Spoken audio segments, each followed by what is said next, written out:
Yeah, that's fab. So it's great to see so many people taking the time out to listen into this webinar today. I mean, the Chamber's been doing a lot of webinars, and it's funny. I mean, I think our team really hit the dining table running, if that's the right way to put it. When we started remote working on that Wednesday so long ago, our very first webinar was on the Thursday, and it was literally the first webinar we'd ever done.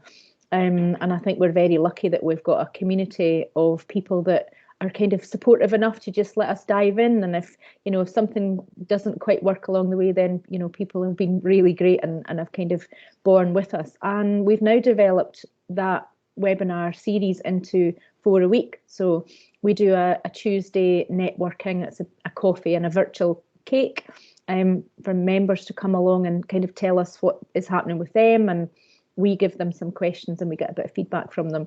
And on a Tuesday evening, it's our Guide to series. So a Guide to Sales was last night. So if you missed that, then it's up on YouTube and you can go back and have a look at that. One of our members, Sandy McCurdy, did a fab job of just covering off all the different aspects of sales and answering questions about, well, how do you sell in the current environment? Is it okay even to sell in the current environment? And of course it absolutely is, but it's about building up trust. That was a big message from Sandy.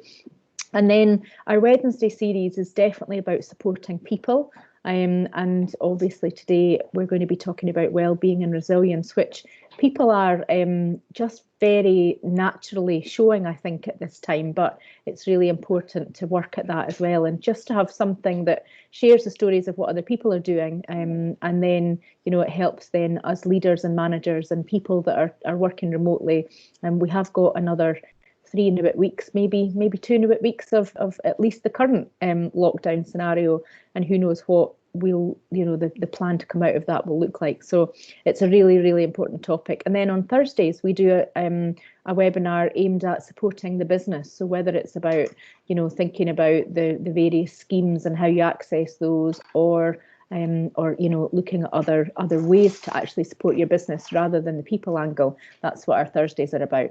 And tomorrow's one, we're not doing one of our own sessions because British Chambers of Commerce have Liz Truss, who will be interviewed by Adam Marshall. And that's about looking at supply chain, looking at how the UK government is addressing trade and what we're learning from other parts of the world that have come out of lockdown earlier than us, and that'll be really interesting. So if you're interested in that and you're a chamber member, then you'll be able to find the link on our website. But there'll be a lot of people on that Zoom call tomorrow, so that'll be a really interesting finish to our series this week.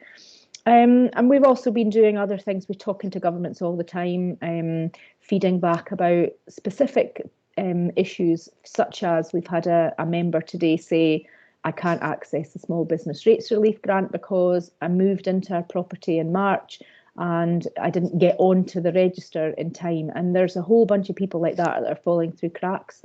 So we're taking that straight to government and trying to get a bit of guidance on that.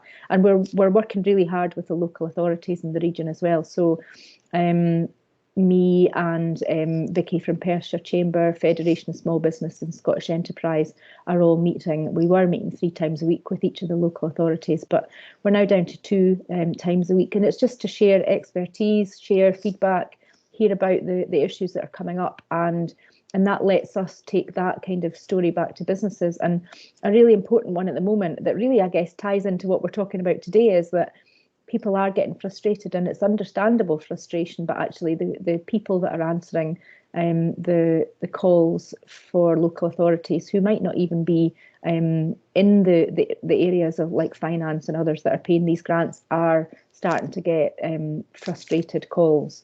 And that's, it's not okay. It's okay to be frustrated. It's not okay to take it out on the person that's answering the inquiries, which is, if you're trying to get through to HMRC, for example, then you can't get through to anybody. So at least with our local authorities, we're getting to speak to people. So I guess that's kind of it for me. We're updating our COVID hub all the time, and we're just really keen to make sure that if there's any issues whatsoever, that you come to us or anybody that helps with business support, so that we can get the answers and get you all the support you need. So I think that I'm just going to hand over now to the first of our speakers. So we've got two speakers from Angus Council. One of the programmes that we launched was a Partners for Business programme, and that helps our partners work with us to give us articles to put up on our website, to take part in our webinars, and to mentor local businesses. So Angus Council have been really good to us this week, and we've got Anne and Victoria from Angus Council that are going to share their experiences and help you either pass that on or work on your own wellbeing and resilience. So I have another call to do at 1 o'clock, so I can't stay for the whole thing, but I promise to watch it on catch up. But Anne, I'm going to invite you to unmute if that's okay, and then once I can hear you, I'll get out of the way and you'll know you've got the floor. Okay, how is that sounding? Perfect. Okay, thanks very much.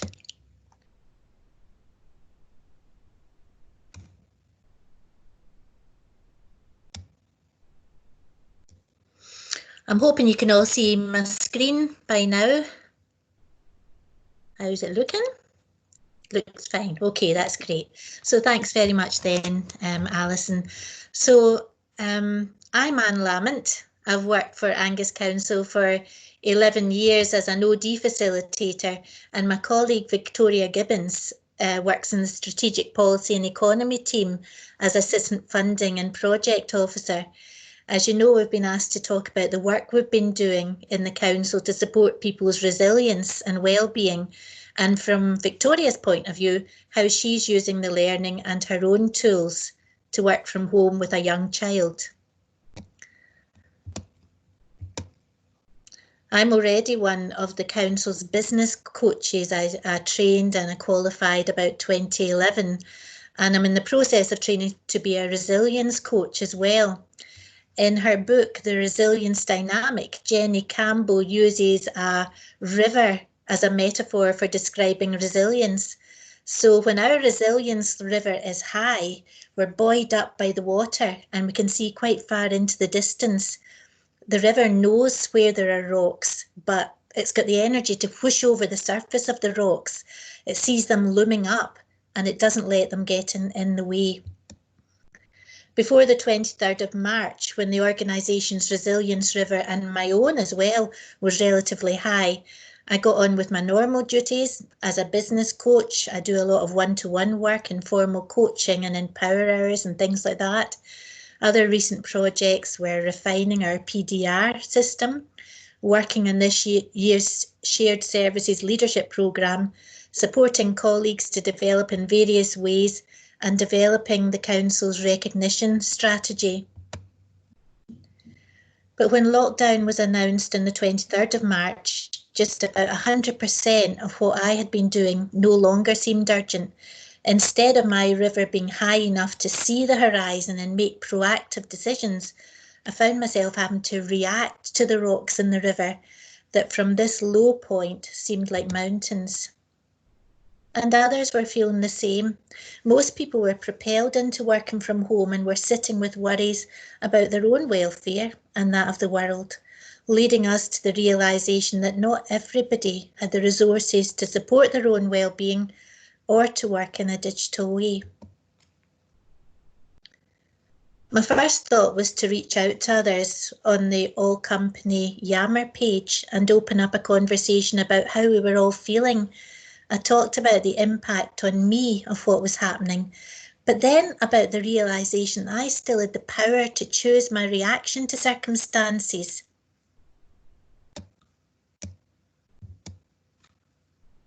In reply to the question, what makes your heart sing? I got lots of different responses, and I realised that people were thirsty for interaction. As a result of that, I decided to create the page on Yammer dedicated to personal resilience and well-being. And we can see Victoria's reply up there as well. That was one of several replies I got to that what makes your heart sing question. So there's the personal resilience and well-being page.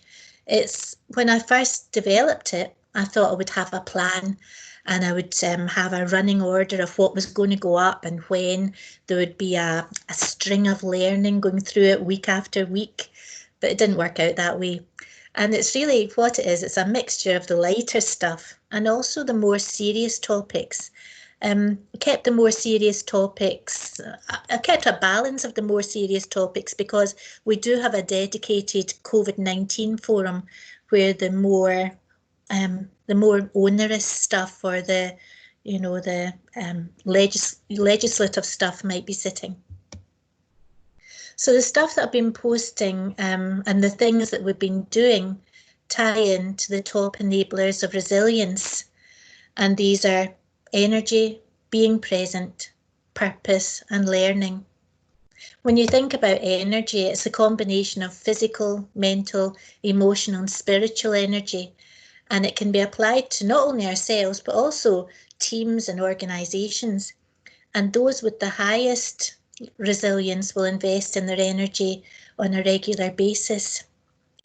So contributors to physical energy are things like sleep, exercise, your health, your weight, and these all give us a boost of endorphins, the natural hormones that get released when we're doing something that needs a burst of energy. And this release contributes to our feeling good. The mental energy is all about choosing what we do and when, and ensuring there's enough in the tank left for the important stuff.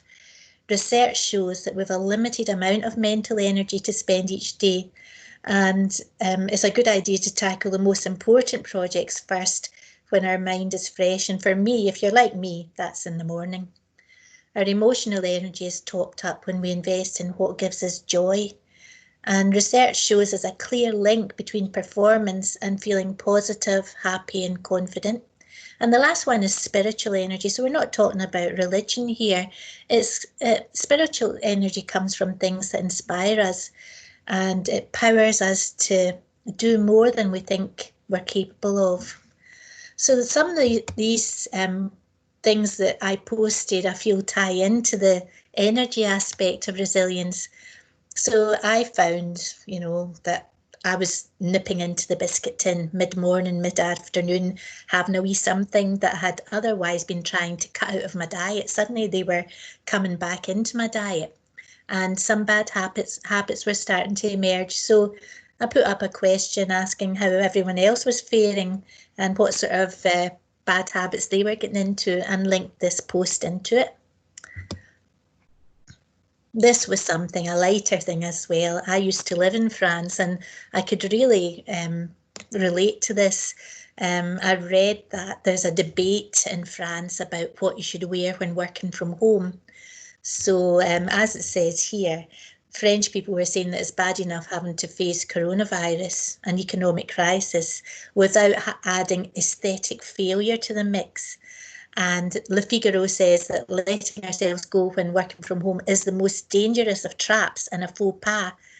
So the advice is that if you do have to wear tracky bottoms, they should at least be made of imitation leather or suede. There was a good response to that. People liked it, and it raised a bit of a giggle as well. This was something personal to me. So these are still the early days of posting and sharing things. So a lot of the stuff was coming from me. And the reason I did this is that I wanted to ease people into a conversation about their resilience, about how they were feeling, and in easing them into it, encouraging them to post their own things.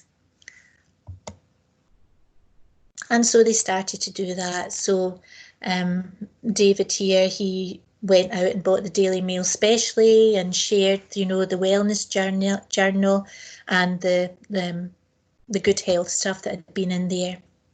So the other thing that we did was we arranged virtual coffee. So every day at 11:15 for half an hour in our calendar, there's a Skype meeting just for our immediate team. So there's about 14 in our team.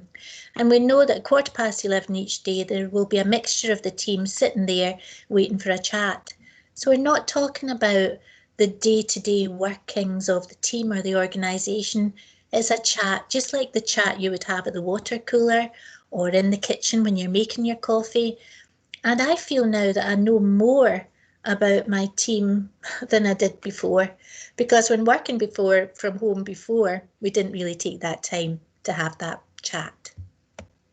We're also starting to encourage that within other teams, and I'm going to be posting up later this week to see if other people in the organisation want to join a general coffee stop. So the next enabler of resilience is being present, and that's the ability to just be, and it helps us to be calm and to feel grounded.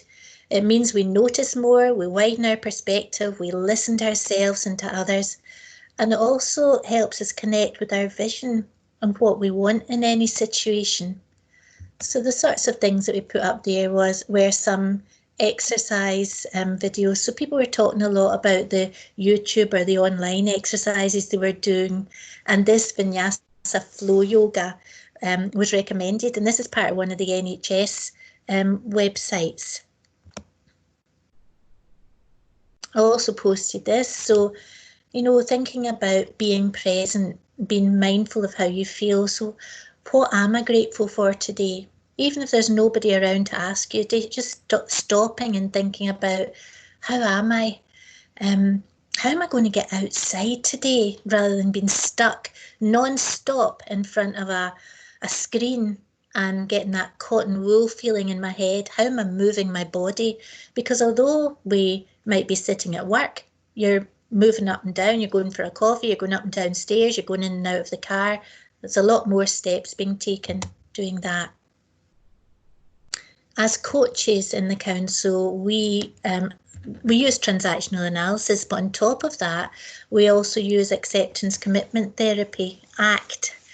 And it's just about what is it I have control over and what do I not have control over? And the things that I don't have any control over, how do I learn to accept it?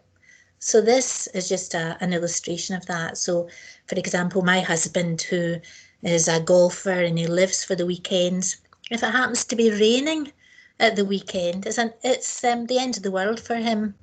And he brings himself down, he impacts his resilience by going on and on about it, instead of just accepting it. It's raining, yeah, let's just go on with it, can't do anything about it. So with that in mind, and feeling that it was very relevant to what's happening now, I posted up a bit about a free app that you can access right now until the end of May or something. You normally have to pay something, but it's the ACT companion, and it's got 4 different parts in it. I have to admit that a lot of this stuff, like this, that I might post up, I maybe don't access myself, but when I was sitting outside one day, I decided to have a wee look at it. And the be present part really resonated with me, because there's a part of that where you take some time to notice 5 things you can hear, then you notice 5 things you can see, and then you notice 5 things you can feel against your body. And then once you've done that, you put all of the 15 things together, and it helps your presencing. It helps you be really in the moment and notice what's happening round about you. So the other part is building resilience is just like life. It's all about learning. It's about how you learn, not just what you learn. And we've got time to not just do, but also to think a bit too. And the core ability to learn well helps us shift to the higher levels of resilience. So the sorts of things that I added there were, obviously, as a coach, I'm a great advocate of coaching. I truly believe in it. I love being coached myself. It's just a space to reflect, for someone to really listen to what you've got to say. But I've noticed that since this all happened, that the formal side of coaching has kind of disappeared for a while, and people are just coming to me because they know that they'll be able to speak to someone who's truly listening to them, who'll put all of their concentration onto them. We'll ask them questions relating to them, and it will be about them. On top of that, we've also got PAM Assist, which is the helpline that we have for staff if they want to speak to someone out with the organisation. We've also, myself and a colleague, or a few colleagues, have been doing some sessions to help people build their resilience through being able to work in a more digital way. As I said, a lot of people had never really worked from home before, and while we're much further on than we would have been 10 years ago, people, you know, they hadn't even the hardware, and they didn't like the thought of working from home. They liked being in an office with people. So this one, for example, was a OneNote session, and it was about how you can use Microsoft OneNote to arrange your work much better. We got a good response to that. We also did an online Skype training session for people, and that went down well too. There are also more formal things like, you know, how you learn about controlling stress. And so we posted quite a few, as I said, meatier things or more serious things on the website too. And also I've made up a few new courses, so linked to what's happening. We felt that managers were having issues with being direct with people and giving them feedback about some of the behaviours they've been experiencing.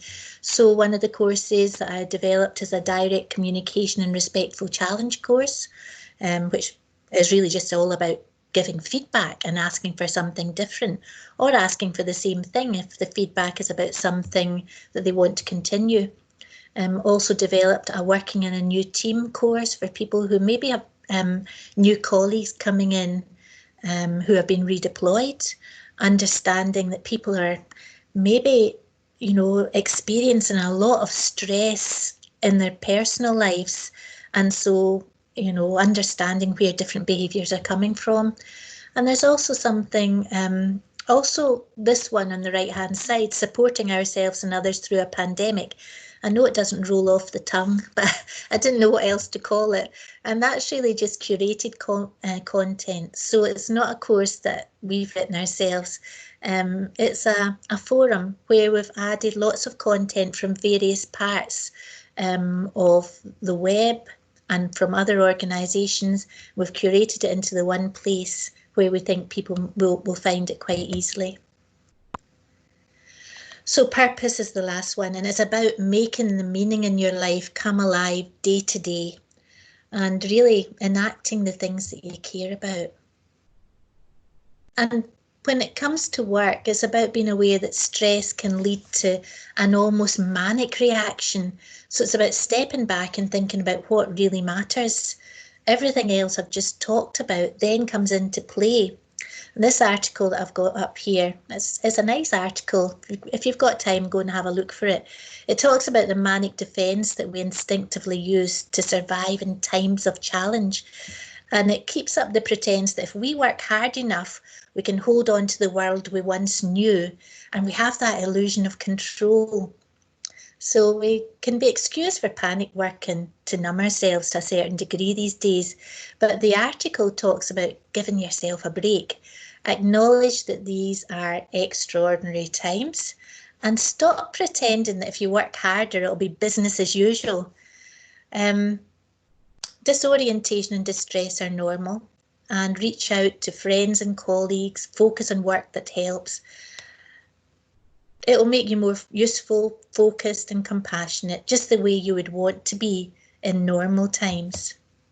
So the feedback that we've been getting has been good, and that's buoyed my river up a bit. So it's made me want to keep going. It's made me think that supporting others has also helped me support myself. It adds another dimension to reading the news and articles online, because I'm thinking not only about what I need, but also tying it into how others might benefit. So on that very note, I'm going to hand over to Victoria, my colleague Victoria Gibbons, who's going to talk about what it's felt like from her point of view working from home as a young child. Oh, sorry, with a young child.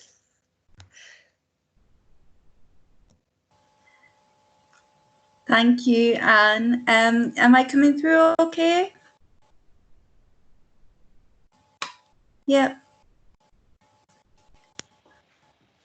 Yeah, we can hear you fine, Victoria. Perfect, thank you.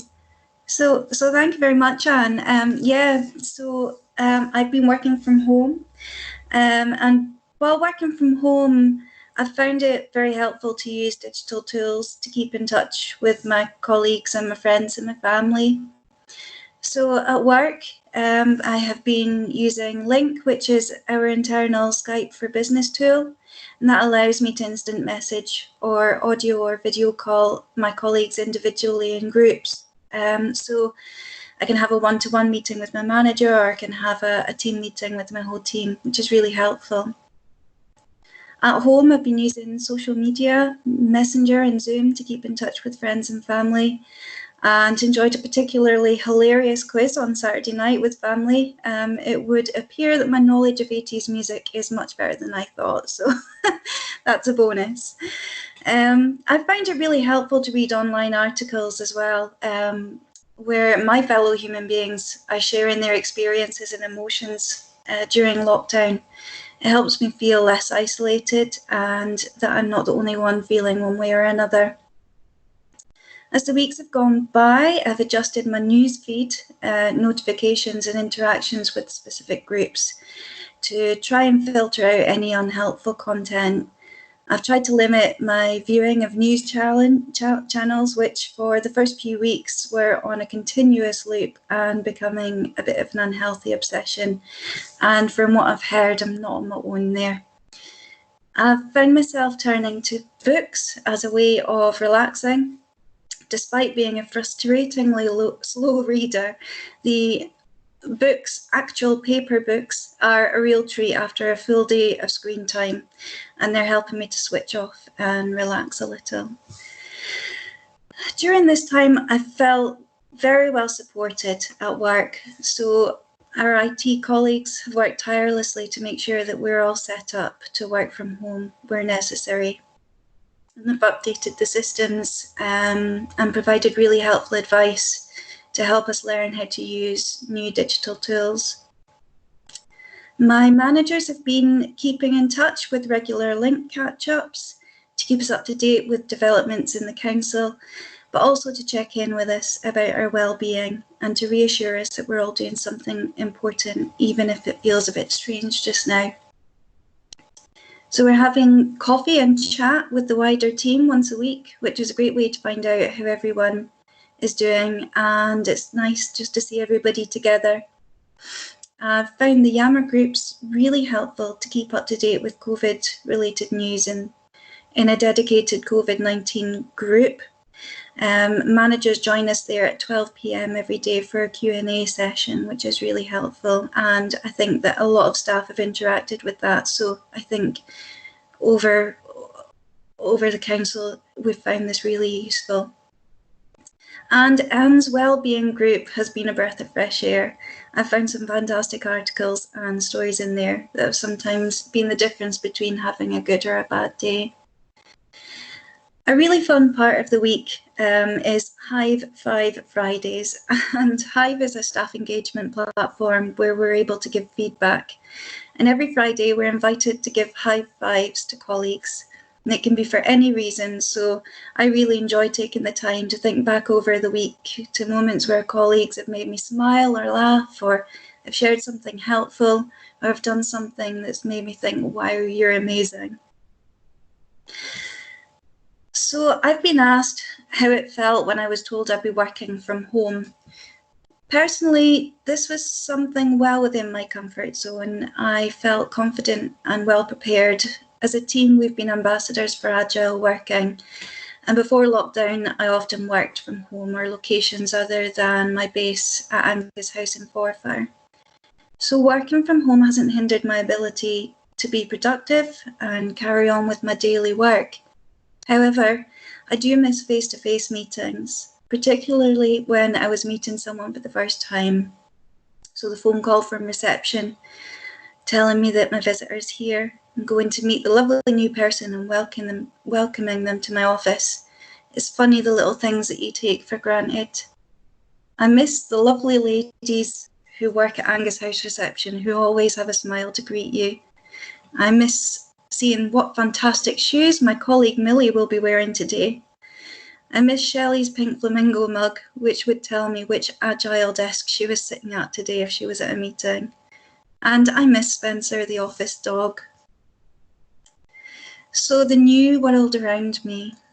In the first 2 weeks of lockdown, I lost all structure and routine. I found myself wondering who I am, what do I do, what day is it? So I needed to do a lot of work personally to get myself back to some sort of normal, especially as I was suddenly homeschooling my 9-year-old daughter, and my husband, a music teacher, was now working from home too.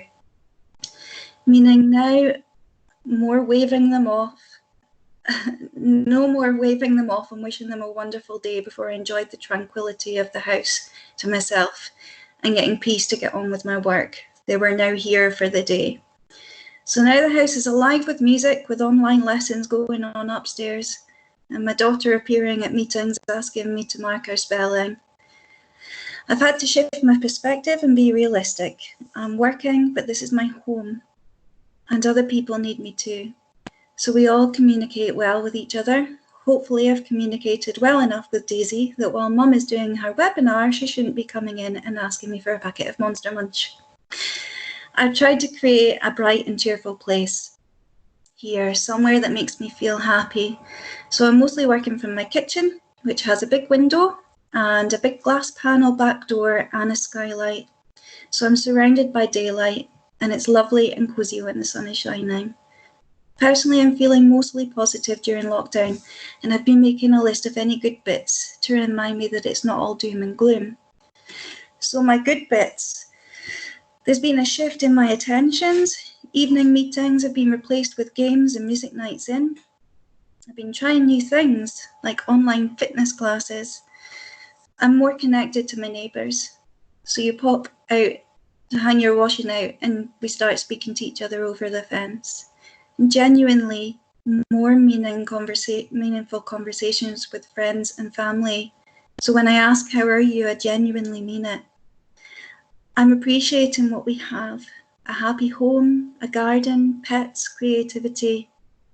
The pace of life is less stressful, fitting everything in. Evenings and weekends are now a real downtime. And I'm feeling more organised and less wasteful, and I'm forward planning for trips. So that's a few of my good bits, and that's my experience so far of home working during lockdown. I hope it's been helpful to hear the things. I'll hand back over to Sarah now. Thanks very much, Victoria. That was really, really nice to hear your story, your personal story as well, not just the what the organisation have been supporting you with, but actually your insight into working from home. And I think everybody will agree that it's nice to see an organisation like Angus Council coming together from top right down to bottom, and it's not kind of split, managers doing one thing and employees doing another thing. Everybody seems to really be kind of coming together.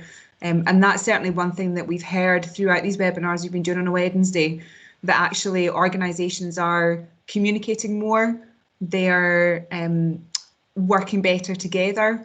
And obviously when lockdown is lifted, that these communications will continue and grow a better team, really. So on to the chat, we've got a question from Pat. Pat Crowell, I don't know if you want to unmute yourself and come in and ask Anne. Okay, that's great. Thanks very much, folks. Can you hear me okay? Yeah, we can. Yes. That's fantastic, thanks. Anne, I was just interested, you mentioned in your presentation you had a few courses designed, and there was crisis, there was PPE, and there was pandemic support. I just wondered, are they only available for sort of employees of Angus Council, or can anyone get general access to those? The reason I'm interested in, I have a few students at the college who are actually helping out in the front line NHS at the moment on a part-time basis. And I think any help they can get with courses and things like that would be most welcome. So just wondered if you could help with that at all. Yeah, it totally makes sense that we're sharing resources, and why would you reinvent something? These aren't my personal courses, the ones that you've mentioned there, but certainly I'll make inquiries and see how much of these can be shared. And I'm not even sure, some of these we may have got from other people. The pandemic one is the one that I put together, and all it is, as I said, is stuff that I've taken from websites and other organisations and curated it all in the one place. So certainly if we're able to share that, and I don't know about the technicalities, I'll certainly get that across to you, Pat. That's fantastic. Thank you so much for your support. Much appreciated. Not at all. Thanks, Pat. Yeah, and if you want to share any of those links with me, then I can share them with the attendees as well. We can do it. We can do it through email. We don't seem to have any more questions on the chat. I guess, Victoria, one question I have for you is what advice would you give, or even Anne as well, to be honest, with those who are really struggling and perhaps don't have, you know, whether they're a smaller organisation, they don't have the yammer and the support from kind of colleagues, and they are really, really struggling. What kind of advice would you be able to give people? Do you want me to go first, or you want to go first, Victoria? Yeah, and if you want to go first with your professional opinion, and then I can come in with my nonsense after.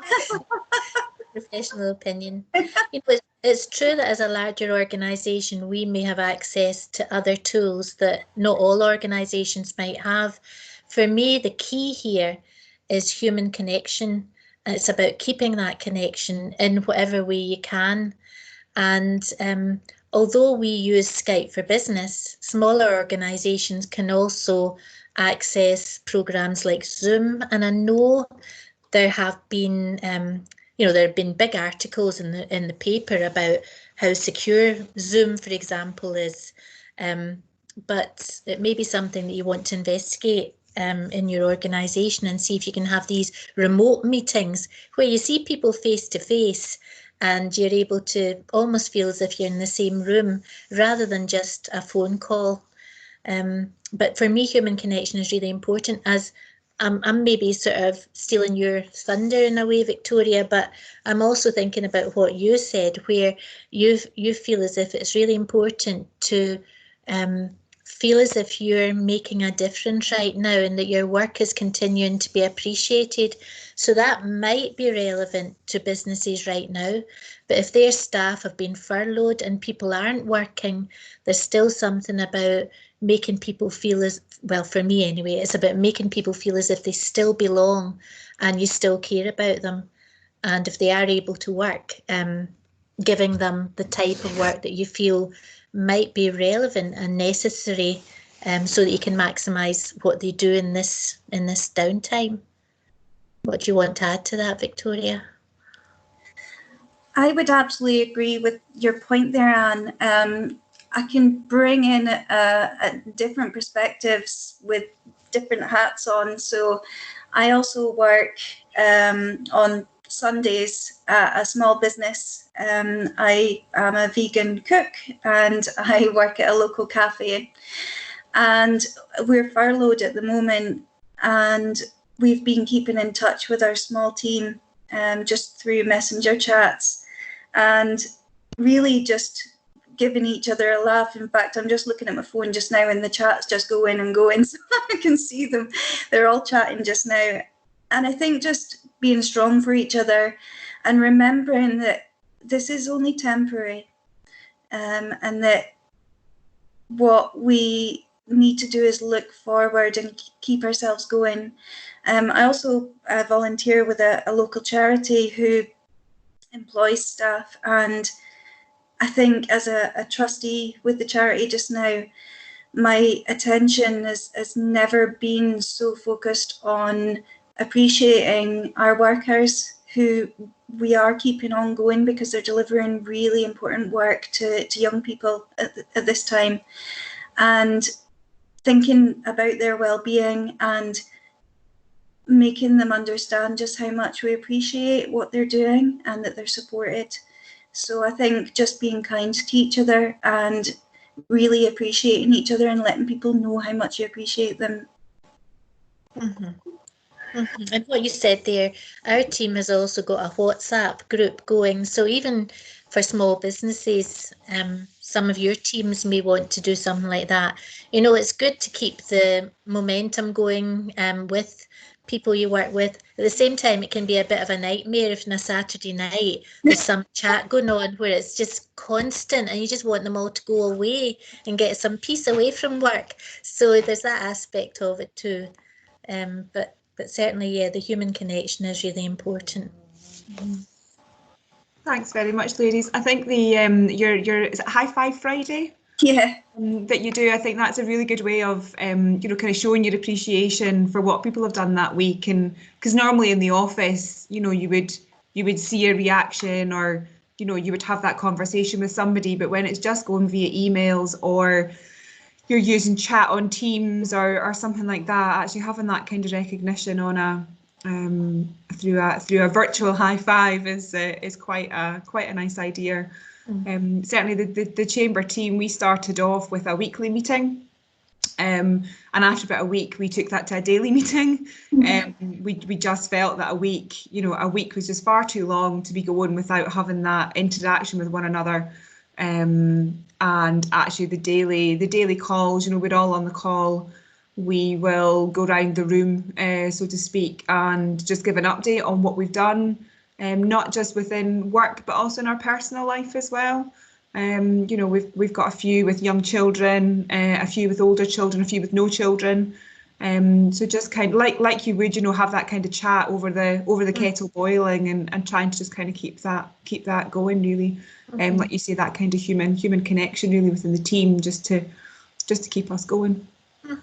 And you know, I know I mentioned it a few times that what we've been doing has been a mixture of the serious stuff and the less serious stuff, but people seem to have appreciated just as much the less serious stuff and the humorous stuff, and to have a laugh. And that really helps our resilience, you know, when you think about our bodies and even the physical aspect of laughing. It just it really helps it. So, you know, sharing funny things with people or lighter things with people is also really important. It's probably done more now than it would have been done in the office. We share our office with the DYW team, developing young workforce, and we in the first instance, when the office was closed, set up a WhatsApp group between the two teams, and the GIFs and the memes and, you know, everything that's kind of shared within that. If somebody finds something, then, you know, they'll put it on just to cheer everybody up, and it's just really kind of nice to keep that keep the communication going with them, but on a social side really, as opposed to that kind of professional side. You know, we've I guess we've probably become a little bit closer really as teams.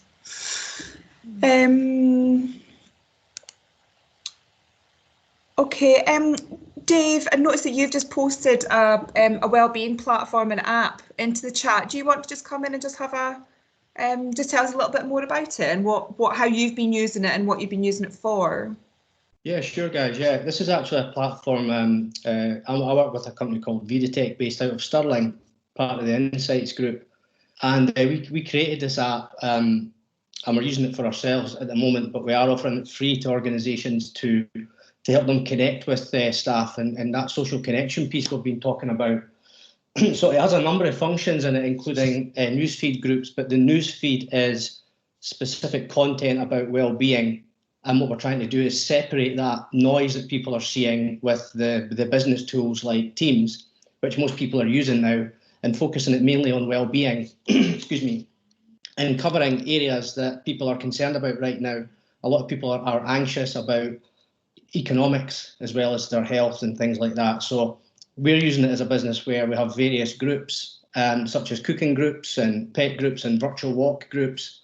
And people can really, the peer-to-peer communication where people are isolated, including furloughed staff, can just communicate within that work environment and all the values that go with that, but also quite separate to the day-to-day. And we have things like these high fives built into that, so you can recognise people, and everyone sees that and can comment. And there's also the ability to do micro learning and push out learnings and get engagement through challenges.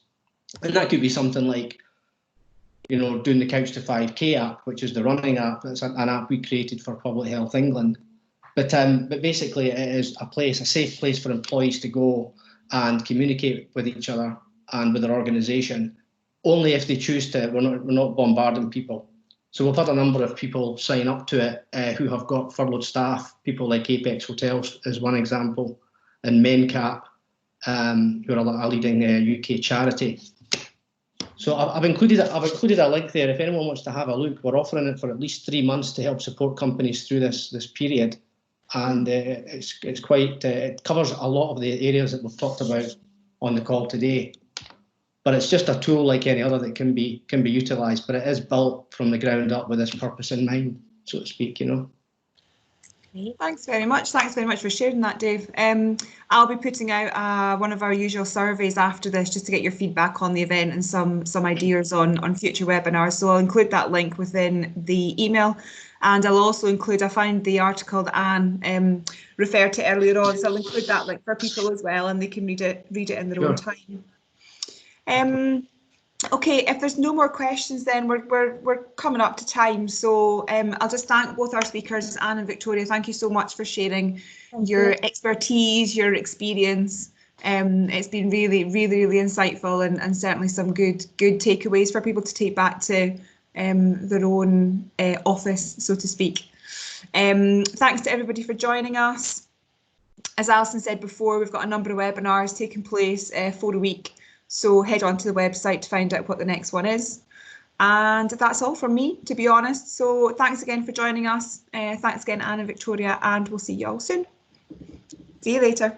Thank you.